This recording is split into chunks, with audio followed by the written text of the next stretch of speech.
લગભગ 450 જેટલા હિન્દુ બંગાળીઓ અને મારવાડી કમ્યુનિટીના લોકો બાંગ્લાદેશ છોડીને ભારત જવા માટે નીકળી રહ્યા છે.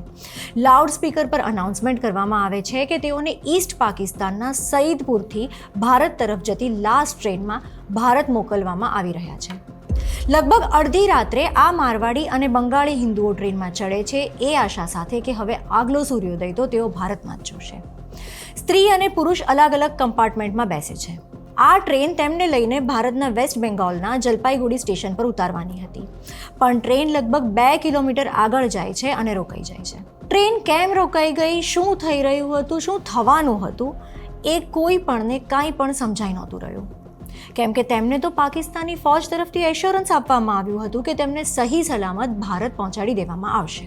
થોડી વારમાં કંઈક અવાજ સંભળાયો ત્યારે ટ્રેનના કમ્પાર્ટમેન્ટના એક કાણામાંથી તેઓ બહારનો નજારો જોવે છે કે બિહારી મુસ્લિમ્સ અને પાકિસ્તાની ફૌજીઓ હાથમાં હથિયારો લઈને તેમનું કત્લેઆમ કરવાની તૈયારીઓ કરી રહ્યા છે. એ હિન્દુઓ સમજી ગયા કે ટૂંક સમયમાં જ તેમની જીવનની આખરી ક્ષણો નર્કથી પણ ખરાબ બનવાની છે. એ મુસ્લિમ જૂથનો પહેલો ટાર્ગેટ બની હિન્દુ સ્ત્રીઓ.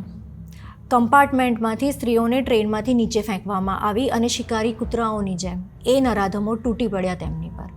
રેપ, ગેંગરેપ, સેક્સ્યુઅલ ટોર્ચર અને હત્યાઓ. પોતાની માતા અને બહેનોને આ હાલતમાં જોઈને બધા જના ગળા રૂંધાઈ ગયા. બસ એટલા જ શબ્દો તેમના મોઢામાંથી નીકળ્યા કે અમારા ટુકડા કરીને મારવાના બદલે અમને સીધા શૂટ કરી નાખો. ત્યારે તમને ખબર છે શું જવાબ મળ્યો?